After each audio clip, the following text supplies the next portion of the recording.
आज हमारा जो टॉपिक है वह सामान्य अध्ययन के कुछ प्रश्नों को हल करने का उसमें प्रयास करते हैं, जिसमें हमारा पहला प्रश्न है, निम्नलिखित में से किस अनुच्छेद के तहत अंतर्गत केंद्रीय प्रशासनिक अधिकरण के निर्णयों को भारत के सर्वोच्च न्यायालय में चुनौती दी जा सकती है। कि निम्नलिखित में से किस अनुच्छेद के तहत केंद्रीय प्रशासनिक निर्णयों के भारत के सर्वोच्च न्यायालय में चुनौती दी जा सकती है। आपके ऑप्शन है अनुच्छेद 323 का, अनुच्छेद 324 का, या फिर अनुच्छेद 243 का, या फिर अनुच्छेद 343 का। तो जो इसका सही जो आंसर है वो आपका है ए ऑप्शन। ए ऑप्शन के तहत मतलब 333 का के तहत जो है वो सर्वोच्च न्यायालय में अधिकरणों की जो है उनको चुनौती दी जा सकती है। अगर हम अनुच्छेद 324 में की बात करें तो अनुच्छेद 324 में जो है वो निर्वाचन आयोग का वर्णन है कि इसका गठन किस प्रकार होगा। जबकि 243 गा की बात करें तो 243 गा कहता है इसमें जो है वो पंचायतों की संरचना से संबंधित है, इसमें पंचायतों की संरचना दी गई है। और 343 की अगर बात करें तो 343 में जो है वो राजभाषा दिया गया है, राजभाषा के जो है शब्द दिए गए हैं। तो इसका सही जो आंसर है वो आपका है ए ऑप्शन। अगला प्रश्न है कि राज्य विधान परिषद के संबंध में निम्न में से कौन से कथन जो है वो सत्य नहीं है। पहला कि यह एक स्थायी सदन है, दूसरा इसके 2/3 सदस्य प्रत्येक दूसरे वर्ष की समाप्ति पर अवकाश ग्रहण कर लेते हैं, तीसरा है इसके सदस्यों का कार्यकाल 6 वर्ष का तक होता है, और चौथा है विधानसभा द्वारा संकल्प पारित करने के पश्चात संसद द्वारा इसे समाप्त किया जा सकता है। तो इसे कौन सा कथन जो है वो विधान परिषद के बारे में सत्य नहीं है।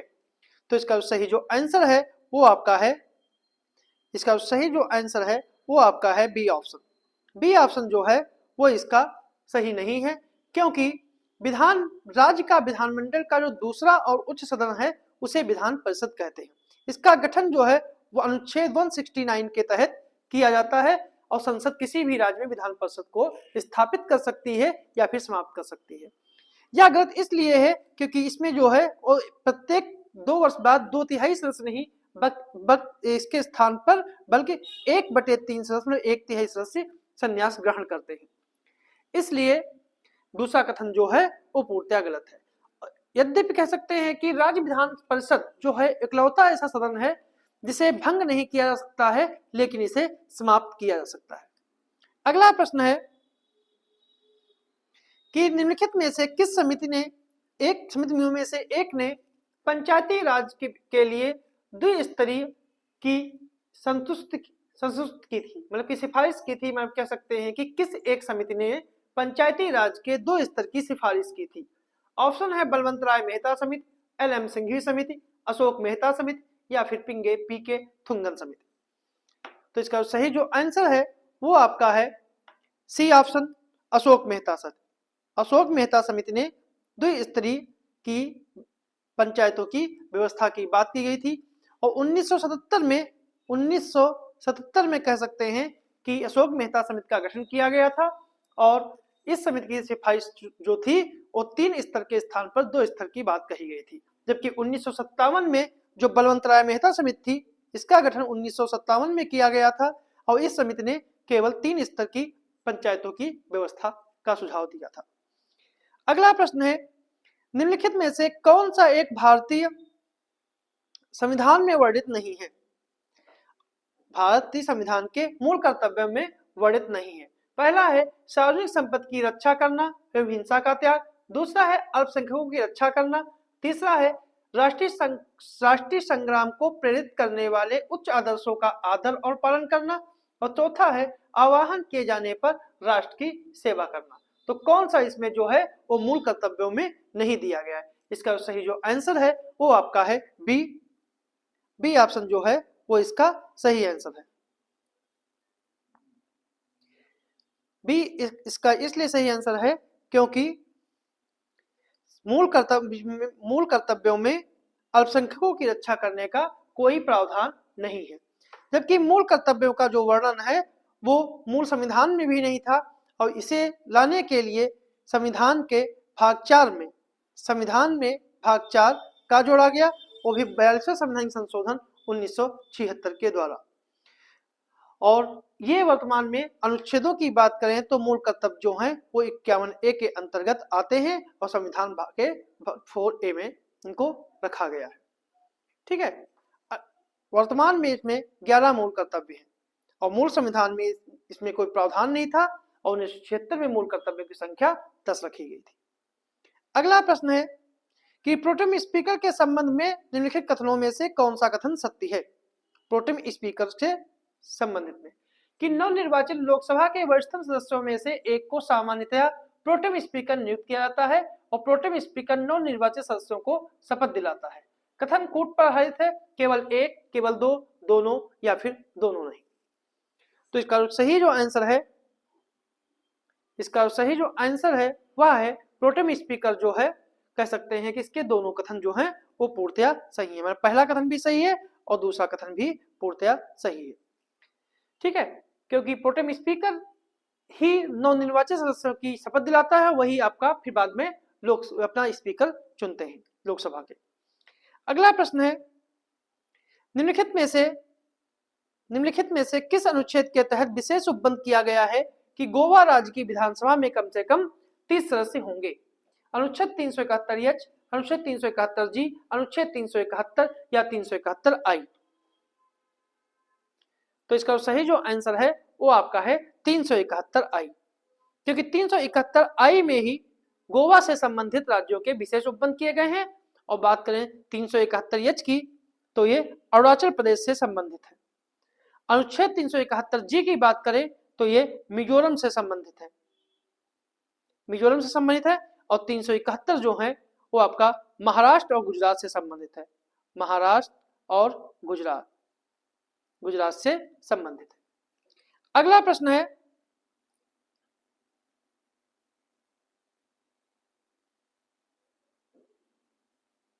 नीचे दिए गए कथन दिए गए हैं, एक को कथन है, एक दूसरा कारण है, और सही चुनना है कि पहला है कि उपराष्ट्रपति के निर्वाचन में संसद के मनोनीत सदस्य भाग नहीं लेते हैं, किंतु राज्यों के विधानसभा के सदस्य भाग लेते हैं। दूसरा है राज्य विधान परिषद के सदस्य राष्ट्रपति या उपराष्ट्रपति के निर्वाचन में भाग नहीं लेते हैं। कूट के आधार पर इसको चयनित करना है कि कौन सा सही है, कौन सा गलत है। तो इसका सही जो आंसर है कि उपराष्ट्रपति के निर्वाचन में संसद के मनोनीत सदस्य भाग नहीं लेते हैं, किंतु राज्यों के विधानसभा के सदस्य भाग लेते हैं। तो पहला जो कथन है वो पूर्णतया गलत है, क्योंकि उपराष्ट्रपति के निर्वाचन में केवल लोकसभा और राज्यसभा के सभी सदस्य भाग लेते हैं, इसमें से विधानसभा के सदस्यों का कोई रोल नहीं होता है, और विधान परिषद के सदस्य राष्ट्रपति और उपराष्ट्रपति के निर्वाचन में भाग ही नहीं लेते हैं। तो दूसरा कथन जो है वो पूर्णतया सही है, इसलिए पहला कथन सही है और दूसरा गलत है। सी ऑप्शन जो है वो इसका करेक्ट आंसर है। अगला प्रश्न है कृषि सहकारिता और उद्योग के लिए एक अखिल भारतीय सेवा का गठन सिफारिश जो है वो किस आयोग ने की थी? राजमंडल आयोग 1969, सरकारिया आयोग 1983, पुंछी आयोग 2007 या द्वितीय प्रशासनिक सुधार आयोग 2005। मतलब ये सिफारिश किसने की थी?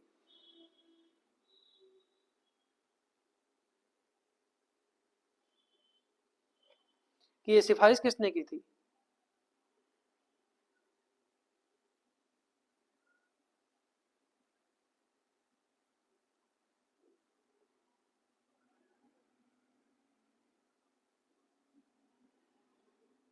कृषि उद्योग के लिए अखिल भारतीय परिषद की स्थापना किसने ली थी?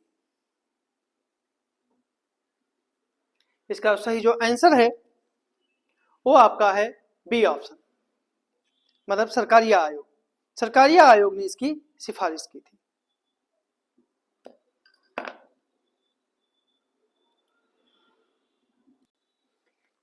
अगला हमारा प्रश्न है कि भारतीय संविधान के भाग 4 में वर्णित प्रावधानों के संबंध में निम्नलिखित कथनों में से कौन सा कथन सत्य है? कि इस भाग के प्रावधान किसी भी न्यायालय में प्रवर्तनीय नहीं है और इस भाग के प्रावधान राष्ट्र के संचालन में मूलभूत है। केवल एक सही है, केवल दो सही है, दोनों सही है, या फिर ना तो एक सही है और ना ही दो सही है। इसके संबंध में। तो इसका जो है वो कथन कौन सा सही है?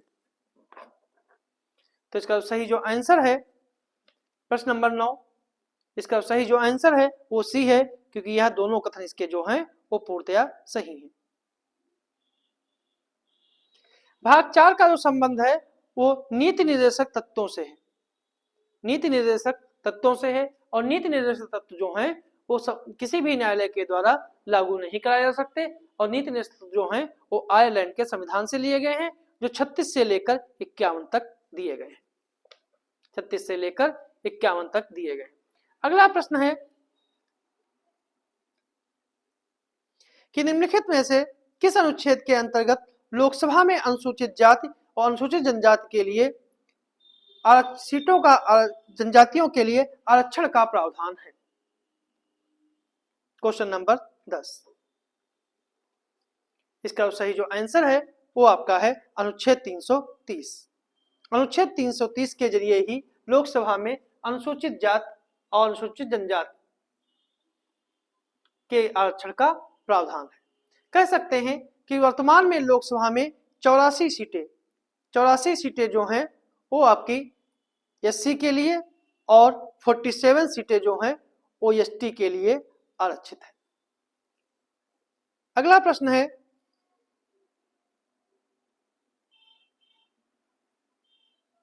भारतीय संविधान में अनुच्छेद 17-18 के द्वारा निम्नलिखित में से किस प्रकार की समानता प्राप्त करने का प्रयास किया गया है?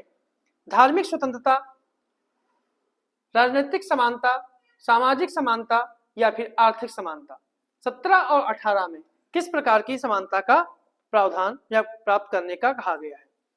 तो अनुच्छेद 17 जो है, बात करें अनुच्छेद 17 की, अगर अनुच्छेद 17 की बात करते हैं तो अनुच्छेद 17 में दिया गया है अस्पृश्यता का अंत।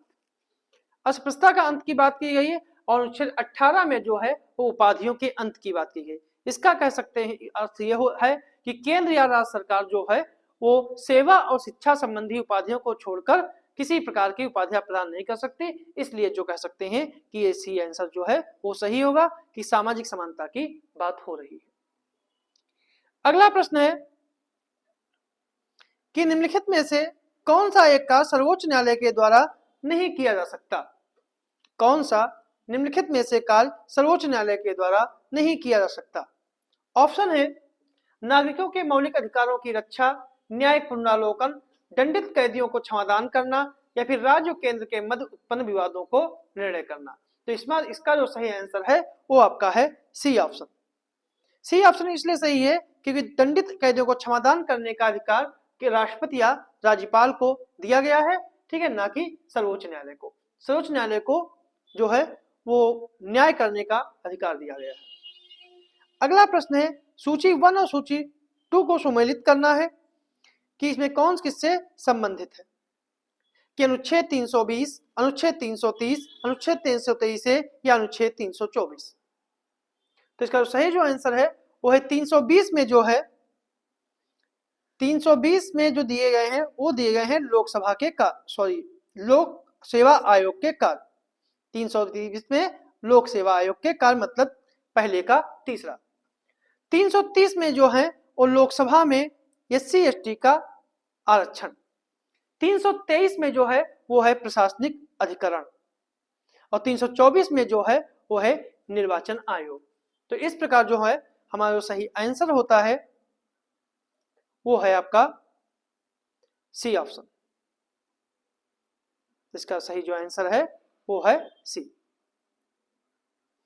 अगला प्रश्न है कि संसद के 2 सत्रों के बीच 6 माह से अधिक का अंतराल नहीं हो सकता, यह भारत संविधान के किस अनुच्छेद से संबंधित है? अनुच्छेद 87, अनुच्छेद 76, अनुच्छेद 85 या फिर अनुच्छेद 84? कि संसद के 2 सत्रों के बीच 6 महीने से अधिक का अंतराल नहीं हो सकता, यह किस अनुच्छेद से संबंधित है? तो इसका सही जो आंसर है वो है आर्टिकल 85, अनुच्छेद 85 से इसका संबंध है, क्योंकि इसी में सत्रावसान और विघटन दिया गया है। अगला प्रश्न है कि राज्यसभा अनुच्छेद 312 के अंतर्गत अखिल भारतीय सेवा का सृजन कर सकती है। ऑप्शन है 1/3 बहुमत के द्वारा, 2 साधारण बहुमत से, 2/3 बहुमत के द्वारा, या आधे से अधिक राज्यों के बहुमत से। तो इसका सही जो आंसर है वो है 2/3 के बहुमत से। सी ऑप्शन जो है वो इसका सही है। अगला प्रश्न है, निम्नलिखित में से किस पदाधिकारी को हटाने में संसद की भूमिका नहीं होती है? ऑप्शन है उच्चतम न्यायालय के न्यायाधीशों को हटाना, राज्य निर्वाचन आयुक्त को हटाना, महान्यायवादी को हटाना, या फिर लोकपाल के सभापति एवं सदस्य को हटाना। मतलब किसकी भूमिका नहीं होती है संसद की? तो इसका जो सही आंसर है वो है आपका महान्यायवादी को हटाना। अनुच्छेद जो संविधान का सी ऑप्शन जो है ये इसका सही है, सी ऑप्शन, क्योंकि महान्यायवादी जो है वो राष्ट्रपति के प्रसाद पर्यंत के तहत होता है और इसे राष्ट्रपति ही नियुक्त करता है और राष्ट्रपति ही इसे हटा सकता है। अगला प्रश्न है प्रश्न नंबर 17 कि निम्नलिखित में से कथनों पर विचार कीजिए कि पेशवा बाजीराव द्वितीय वेलेस्ली की सहायक संधि को स्वीकार करने वाला पहला प्रथम मराठा सरदार था और सुगौली की संधि का संबंध आंग्ल अफगान युद्ध से था। और तीसरा है सिक्किम का भारत में विलय लॉर्ड डलहौजी के काल में हुआ था। तो निम्नलिखित में से कौन सा कथन जो है वो सत्य है? केवल 1 और 3, 2 और 3, 1 और 2, या फिर उपयुक्त सभी। तो इसका सही जो आंसर है वो क्या है? तो इसका सही जो आंसर है प्रश्न नंबर 17, इसका सही आंसर है कि केवल इसका जो है वो ए ऑप्शन जो है वो सही है। 1 और 3 जो है वो सही है। दूसरा कथन जो है वो गलत है। वो गलत इसलिए है क्योंकि सुगौली की संधि का जो संबंध है वो आंग्ल अफगान युद्ध से नहीं है। सुगौली की संधि का जो है वो आंग्ल नेपाल युद्ध से है और आंग्ल नेपाल का युद्ध जो है 1814 से 1816 के बीच हुआ था। इसलिए जो है सुगौली की संधि नेपाल से संबंधित है, न कि आंग्ल अफगान युद्ध से। इसलिए 1 और 3 इसका सही आंसर है। अगला प्रश्न है, निम्नलिखित में से कौन से युग्मों में सही सुमेलित नहीं है? बहिष्कृत भारत महात्मा गांधी, दैनिक आज शिव प्रसाद Gupta, Sandesh Vahini Ramakrishna Pillai, New India Annie Besant. कौन सा सुमेलित नहीं है? तो इसका सही जो आंसर है वो है ए, बहिष्कृत भारत। बहिष्कृत भारत जो है वो पत्र या पत्रिका महात्मा गांधी की नहीं है, बल्कि इसकी स्थापना भीमराव अंबेडकर ने की थी। और भीमराव अंबेडकर ने इसकी बी.आर. अंबेडकर ने इस पत्रिका को बी.आर. अंबेडकर ने इसे 1927 में निकाला था। 1927 में बहिष्कृत भारत निकाला था और इसकी भाषा जो है वो मराठी थी और बाकी जो है वो अन्य सुमेलित है। अगला प्रश्न है, 1902 में टॉमस राइले की अध्यक्षता में एक विश्वविद्यालय आयोग का गठन किया गया, जिसके भारतीय सदस्य के रूप में कौन शामिल थे? ऑप्शन है Syed Hussain Bilgrami, justice Gurdas Banerjee, A B दोनों, या इनमें से कोई नहीं। इसका सही जो आंसर है वो आपका है सी ऑप्शन, ए बी दोनों, मतलब कि दोनों जो थे वो इसमें शामिल थे। अगला प्रश्न है, किस अधिनियम के द्वारा 7 वर्ष से कम उम्र के बच्चों के कारखानों में काम करने पर प्रतिबंध लगाया गया था? पहला है 1881 का कारखाना अधिनियम, 1891 का, 1911 का, या फिर 1922 का। Question number 20। इसका सही जो आंसर है वो आपका है ए, 1881 का अधिनियम। ए ऑप्शन जो है वो इसका सही है। अगला प्रश्न है,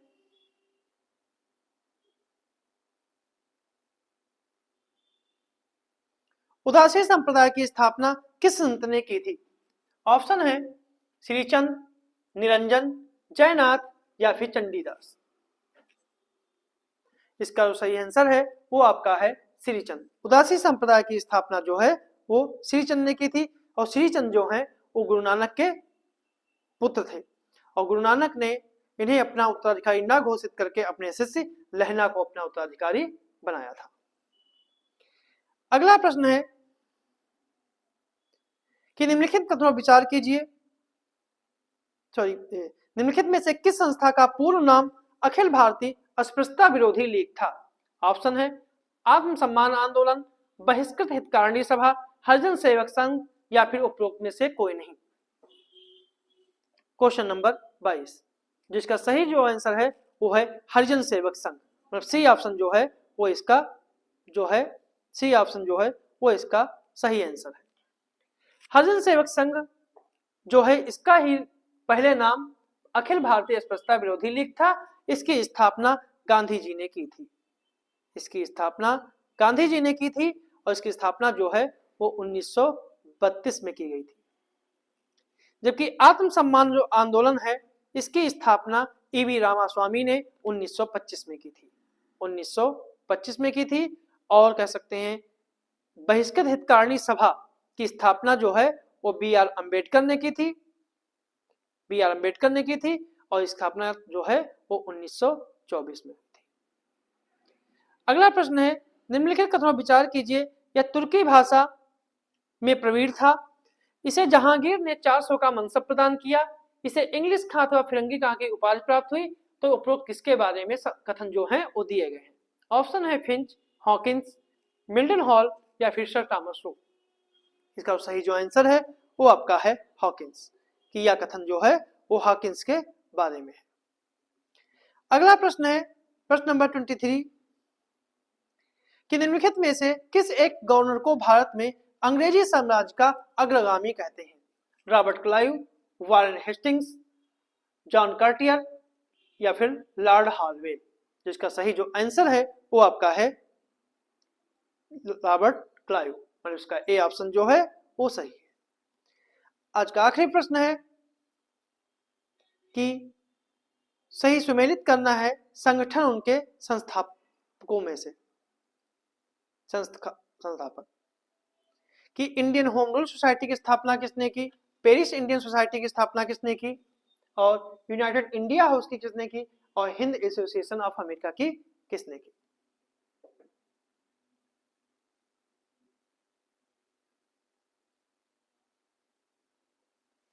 इसका सही जो आंसर है कि इंडियन होम रूल सोसाइटी की स्थापना जो है, इंडियन होम रूल सोसाइटी की जो स्थापना है वो की थी श्याम जी कृष्ण वर्मा ने। पेरिस इंडिया सोसाइटी की स्थापना जो है वो मैडम कामा ने की थी। यूनाइटेड इंडिया हाउस की स्थापना तारकनाथ दास और हिंद एसोसिएशन ऑफ अमेरिका की स्थापना सोहन सिंह भाकना ने की थी। इसलिए इसका सही आंसर जो है वो ए है। तो ये थे हमारे आज के 25 प्रश्न।